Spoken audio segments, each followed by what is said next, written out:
Hola, buenas tardes, ¿qué tal? Soy Javier de Reiki en su vida.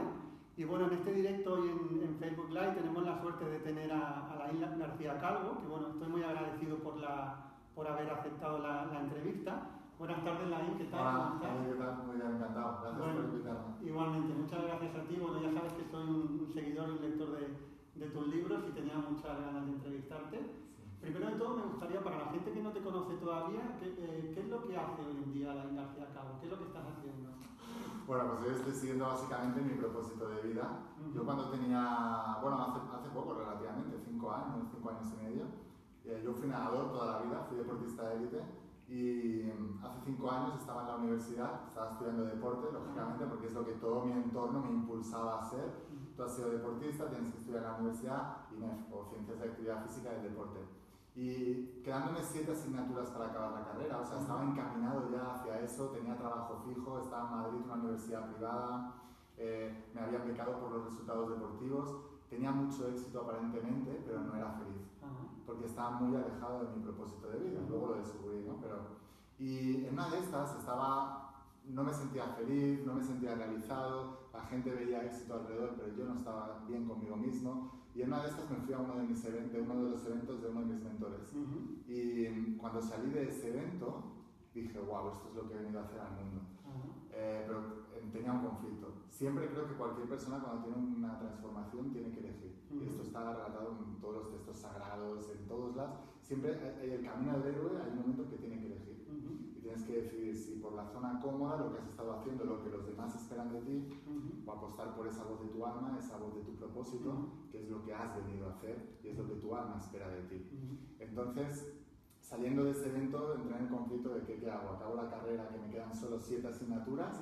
¿O me la juego y me dedico a esto, a hacer eventos, a escribir libros o lo que sea? Y bueno, me la jugué, cogí las maletas, me volví a Madrid, a Barcelona, toqué al timbre de casa a mis padres y les dije, papá y mamá, he dejado la carrera y me quiero dedicar a esto.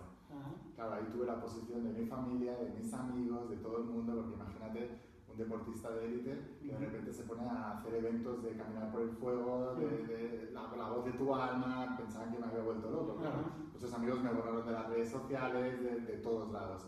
Pero ahí es cuando tienes que estar un poco firme tú, por eso siempre el camino del guerrero empieza con la soledad. Y actualmente pues estoy viviendo mi propósito, o sea, algo que soñaba desde que era muy chiquitito hacer y que no tenía modelos alrededor de personas que lo estuvieran haciendo, con lo cual siempre tienes ese miedo, no tienes una visión clara y nunca lo haces. Hasta que llega un momento que no hacerlo es tan doloroso que eres capaz de pasar por el dolor de la incertidumbre para cumplir con ese propósito. O sea, que fueron más las ganas de conseguirlo que los miedos, ¿no? Aún los miedos están, ¿no? Sí, yo creo que muchas personas no cambian porque toleran demasiado el dolor, o sea, están mal, pero lo van tolerando, ¿sabes? Yo siempre digo que no tenemos lo que queremos, sino lo que toleramos. Y lo que toleramos tiene que ver con la autoestima que nos tenemos a nosotros mismos, porque si tú te amas mucho, si te amas lo suficiente, aunque estés en el lugar que todo el mundo quiere que tú estés, si tú no eres feliz, sufres, porque te amas. Y llega un momento en que sufres y es tan doloroso que dices, yo me merezco algo mejor, y ahí es cuando tomas una decisión que así es como se cambia el destino. Cuando dices, se acabó, hasta aquí, ni un segundo más, ahora voy a apostar por mi destino y por lo que he venido a hacer, o lo que tu alma te está diciendo, que es la voz de tu propósito. Y muchas personas no lo hacen y lo van postergando porque se creen que tienen tiempo. Pero Buda decía, el problema de la humanidad es que se cree que tiene tiempo. Todas las personas, yo estoy seguro que la mayoría de las personas cuando son mayores, que se han hecho entrevistas, y hay estadísticas, que miran para atrás, personas ya mayores que están casi ya en el lecho de muerte y les preguntan qué harían diferente y todas dicen que se arriesgarían más. Entonces... Sí, yo creo, y además dentro del mundo de la espiritualidad, no sé si estás de acuerdo tú conmigo en eso, que está mucho como el fluye, todo llega a su debido momento. Y sí, yo creo que yo le digo a la gente, todo llega a su debido momento, pero actúa para que llegue, ¿no? ¿Qué piensas tú de eso? ¿Hay que quedarse esperando a que el universo nos traiga las cosas o tenemos porque tenemos un conflicto, ¿no? Muchas veces, especialmente, depende del modelo mental que tú tengas y del universo, te cuentas una película u otra. Si eres espiritual, entonces te dices que son todos señales del universo para no hacerlo, cuando tienes trabas. En realidad no son señales del universo, son señales de tu mente, porque tu mente y tu alma tienen propósitos diferentes. El propósito de tu alma es el que has venido a hacer aquí. El propósito de tu mente es protegerte. Así que cualquier cosa nueva que tú tengas en tu vida, tu mente va a tratar de sabotearte para que no lo hagas, Ajá. porque hace cálculos y no sabe dónde te va a llevar, aunque sea tu sueño. Entonces siempre nos saboteamos. Y siempre explico yo que el primer paso es tuyo, el segundo es del universo. No se hace tu voluntad, se hace su voluntad, pero tú tienes que demostrar. Y los muros son pruebas de fe. El universo filtra a las personas que lo van a lograr a través de muros, de pruebas, que al mismo tiempo esas pruebas son para nuestro bien, porque en cada una de esas pruebas, al superarlas, aprendemos las habilidades que necesitamos para poder manejar todo esto y seguir al siguiente nivel. Perfecto. Muy bien. Bueno, estamos aquí para quien se vaya apuntando ahora, estamos en directo en Facebook. Si tenéis alguna pregunta para Laín, la podéis hacer y al final, si nos da tiempo, las contestaremos. Vale, a mí me gustaría también, Laín, que me explicaras un poco la experiencia que tuviste cuando tenías 14 años, ¿no? ¿Qué es lo que te pasó y cómo saliste de ahí? Ese fue mi punto de inflexión realmente. No sabemos muy bien, especialmente si alguien está viendo este directo y está pasando por una situación difícil, nuestra mente nos dice que eso es lo peor, que es una maldición y no nos gustaría estar ahí realmente porque sufrimos, pero el dolor no hay que tratar de evitarlo, sino utilizarlo. Las personas más exitosas que conozco utilizan el dolor como trampolín para impulsarse a un nivel superior. El resto de personas lo utilizan como excusa para quedarse donde están y seguir ahí sufriendo. Así que es un significado diferente a la palabra dolor. Y a mí con 14 o 15 años yo empecé a nadar, fui deportista de élite, fui nadador, y que a los 6 años empecé a nadar, a los 12 años ya me entrenaba a las 6 de la mañana, hacía 3 entrenamientos diarios y con 14 o 15 años me diagnosticaron síndrome de fatiga crónica y fibromialgia. Pues de entrenar entre 12 y 15 kilómetros diarios, a de repente no poder con mi alma, salía a entrenar, estaba agotado, no acababa los entrenamientos, llegaba todos los días a casa con fiebre. Así que al cuarto o quinto día de estar así, cuando ya me había dolido suficiente, dije, este no es el estándar que quiero en mi vida, no quiero seguir así el resto de mi vida.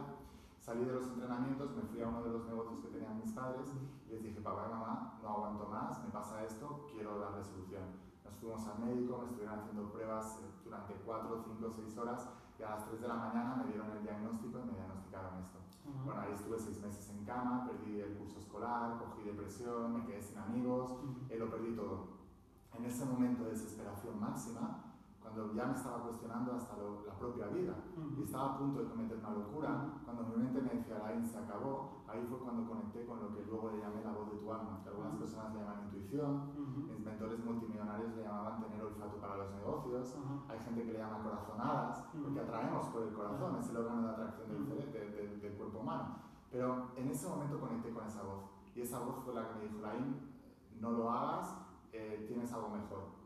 Y ahí tomé la decisión de que nadie me iba a etiquetar nunca más en mi vida, ni siquiera un médico, nadie, y que quería ser campeón de España. Pasé por un montón de resistencias, de pruebas, pero un año y medio después fui campeón de España, doble campeón de España, me clasifiqué para el Campeonato de Europa, fui finalista en el Campeonato de Europa y después 7 años internacional con la selección española. Y viendo todo eso en perspectiva, ahora con el tiempo, me doy cuenta de que nunca hubiera llegado a ese nivel de éxito en el deporte si no hubiera pasado por esa enfermedad. Pero viéndolo con más perspectiva todavía, nunca hubiera conectado con mi verdadero propósito si no hubiera contraído esa enfermedad. Porque en los 6 meses que estuve en cama, yo me leí como 70 libros de crecimiento personal. Estaba solo en casa y de repente un día cogí un libro que tenía mi madre, empecé a leerlo, y en 6 meses como unos 70 libros. Y ahí fue cuando tomé la decisión de que algún día escribiría un libro que transformaría la vida de millones de personas. Y eso fue el inicio, cuando yo conecté con mi propósito.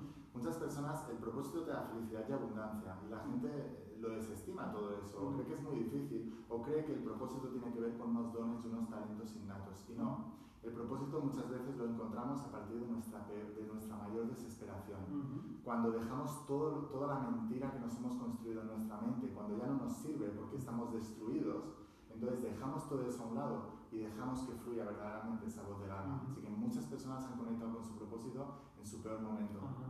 Muy bien, inspirador, ¿no?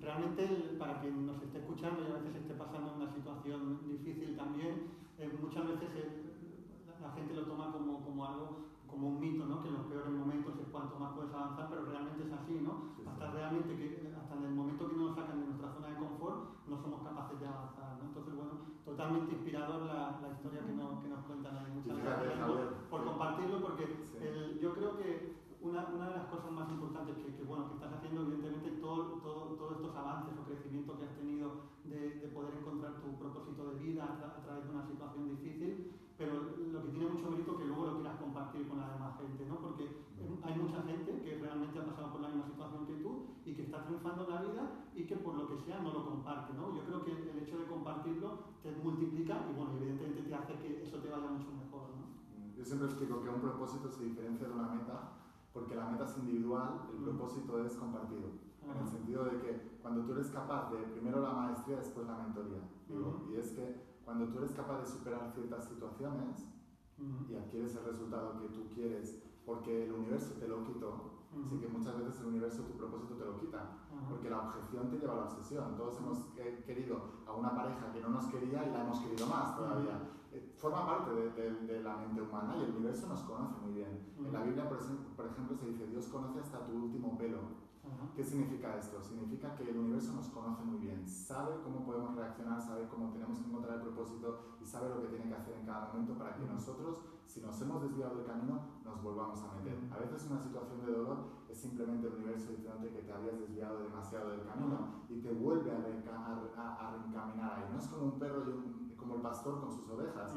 Tiene un perro que es el miedo o simboliza el miedo, el dolor. Lo que va haciendo es va guiando a las ovejas del mismo tiempo que el universo nos va guiando a nosotros a través del miedo, del dolor, pero siempre es para nuestra bendición, porque si la oveja se desvía un poco puede extraviarse, puede perderse, se la comerán los lobos. Pues es un poquito la metáfora que utilizo.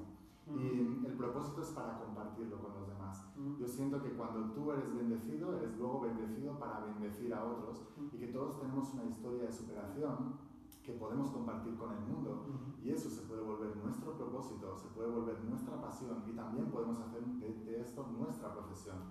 Y ahí es cuando realmente estás conectado con tu esencia, con quien tú eres, no tratas de agradar a nadie, tratas de servir a todo el mundo y tratas de hacerlo desde tu esencia, de tu experiencia, de lo que tú... No creo tanto en los títulos, sino mucho más en la propia experiencia. Y cuando tú tienes la propia experiencia, entonces te puedes volver un maestro de los demás.